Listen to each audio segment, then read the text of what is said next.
नमस्कार. कीर्ती किचनमध्ये आपल्या सर्वांचं खूप खूप स्वागत आहे. तर आज जी बनवणार आहे रेसिपी ती म्हणजे आषाढ महिन्याची स्पेशल आहे. म्हणजे एरवी याचंच स्वरूप शंकरपाळ्याला आले आणि एरवी शंकरपाळी बनवतात आणि आषाढ महिन्यात ह्या पारंपरिक पदार्थ म्हणजे कापण्या. आता त्याचं साहित्य बघूया. या ठिकाणी जे साहित्य दिले ते पूर्ण या कापण्यासाठी जे लागलेले आहे ते साहित्य घेतलेलं आहे. आता जे काही कापण्यासाठी साहित्य लागणार आहे ते स्टेप बाय स्टेप सांगणार आहे. 1 वाटी पाणी घेतलं, 1 वाटी गूळ घातला.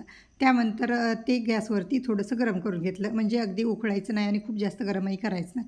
गूळ वितळेपर्यंत आणि ते थंड झाल्याच्या नंतर चाळणीने चाळून घेतलं. त्यामध्ये जे काही बारीक खडे असतात गुळामध्ये आणि थोडाफार काही कचरा असेल तर तो वरती निघून जाईल. आणि त्याच्यानंतर हा मसाला घेतला आहे. 1 चमचा बडीशेप, थोडीशी सुंठ आणि विलायची सगळं एकत्र मिक्सरमध्ये बारीक करून घेतलं. आणि त्याच्यानंतर गव्हाचं पीठ घेतलं 3 वाट्या आणि डाळीचं पीठ आहे या ठिकाणी पाऊण वाटी आणि त्याच्यानंतर गरा घेतला आहे अर्धी वाटी. आता हे सगळं साहित्य एकाच वाटीने घेतलेलं आहे आणि त्यामध्ये पाव वाटी तांदळाचं पीठ घेतलं आहे. त्याच्यामध्ये जी मसाला वाटून घेतला होता आपण बारीक करून घेतला ते सगळा टाकून घेतला आणि त्याच्यानंतर चवीपुरतं मीठ टाकलं. अगदी जे आपण पोळीला जेवढं मीठ टाकतो त्याचप्रमाणे या ठिकाणी मीठ टाकून घेतलं आणि त्याच्यानंतर मोहन घातलं. आता मोहन खूप कडकडीत नाही घातलं कारण कापण्या खूप जास्त खुसखुशीत नसतात, खूप जास्त कडकही नसतात. त्यामुळे अगदी थोडंसं गरम करून तेल घालून घेतलं. आता हे सगळं एकत्र करून घ्यायचं, म्हणजे तेल सगळं या पिठाला लागेल अशा पद्धतीनं हे सगळं पीठ सगळं तेल एकत्र करून घेतलं. आणि त्याच्यानंतर जे गुळाचं पाणी ते अगदी थोडं थोडं करून यामध्ये घालून घ्यायचं. आणि आता या ठिकाणी सुरुवातीला जेवढं गुळाचं पाणी घेतले तेवढंच त्या गुळाच्या पाण्यामध्ये आता हे एवढं पीठ अगदी बरोबर होते. आणि ते पीठ सगळं अगदी थोडं थोडं करत ते असं घट्टसर तिंबून घ्यायचं. खूप पोळीसारखं जर झालं तर कापण्या मग त्या व्यवस्थित होत नाहीत आणि गूळ असल्यामुळे थोडंसं जास्त घट्ट करावं लागतं कारण त्यानंतर त्या गुळाच्या पाण्याला थोडं पाणी सुटल्यासारखं होतं. आणि जर सुरुवातीला जर पीठ सैल झालं तर मग त्याच्यानंतर जे आपण थोडा वेळ जे मुरवायला ठेवतो पीठ त्याच्यानंतर खूप जास्त आणखी पातळ झाल्यासारखं होतं. त्यामुळं आता जेवढं काही सुरुवातीला जे पाणी घेतलं होतं गुळाचं तेवढ्या पाण्यामध्ये हे एवढं पीठ सगळं तिंबून तयार आहे.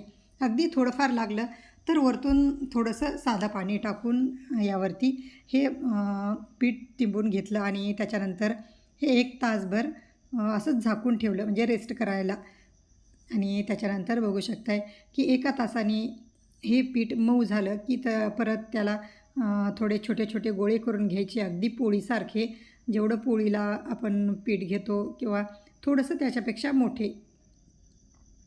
आणि अशा पद्धतीनं ही पोळी लाटून घ्यायची, म्हणजे अगदी शंकरपाळे ज्या पद्धतीने करतो त्याच पद्धतीनेही ह्या कापण्याही करतात.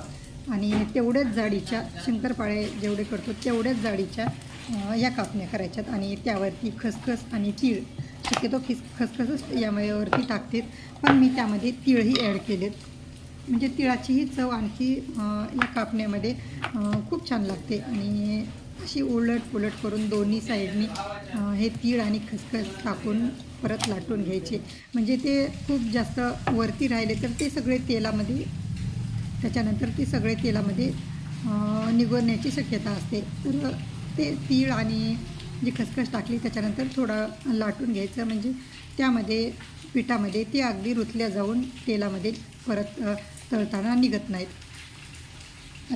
आता या ठिकाणी ज्या पद्धतीने शंकरपाळे करतो त्याच्यापेक्षा थोड्या मोठ्या साईजच्या या कापण्या असतात. आता हे साईडचं जे बारीक जे असतात ते काढून घेतलं आणि त्याच्यानंतर या कापण्या कापून घेतल्या. आता या आषाढ महिन्यामध्ये आता जास्त तर गव्हाच्या कापण्याच करतात, पण काही जण बाजरीच्याही कापण्या करतात. बाजरीच्या कापण्याही सेम याच पद्धतीने, फक्त या ठिकाणी बाजरीचं पीठ घालायचं, गव्हाच्या ऐवजी बाजरीचं पीठ घालतात. आता याच पद्धतीने पहिली एक पोळीच्या कापण्या करून घेतल्या आणि आता त्याच पद्धतीने ही दुसरी पण पोळी लाटून घेते. आणि अशी अर्ध्याच्या वरती पोळी लाटणं झाली की त्याच्यानंतर हे सगळं आपलं वरती जे तीळ आणि खसखशीचं जे मिश्रण आहे ते टाकून घेतलं. आणि त्याच्यानंतर या ठिकाणी बघू शकता कापण्या अगदी खूप जास्त डार्क कलरवरती जर काढल्या तर त्या कापण्या ज्यावेळेस गरम असतात ताटात बाजूला तेलाच्या बाहेर जरी काढल्या तरी त्याची ती तळण्याची प्रोसेस चालूच राहते. त्याच्यामुळं काय होतं की खाली जरी काढल्या तरी त्या आणखी थोडं जास्त खाली काढलं तरी पण त्या ताटात काढल्याच्या नंतरही तळल्या जातात. त्याची जी प्रोसेस चालू असते आणि त्याच्यामुळं त्या करपल्यासारख्या होतात. त्याच्यामुळं काही कापण्या जर आता 2 कलरमध्ये झाल्यात बघा, या ठिकाणी थोडा बी जास्त तळली कापणी की मग अशा प्रकारे थोडीशी लाल होते.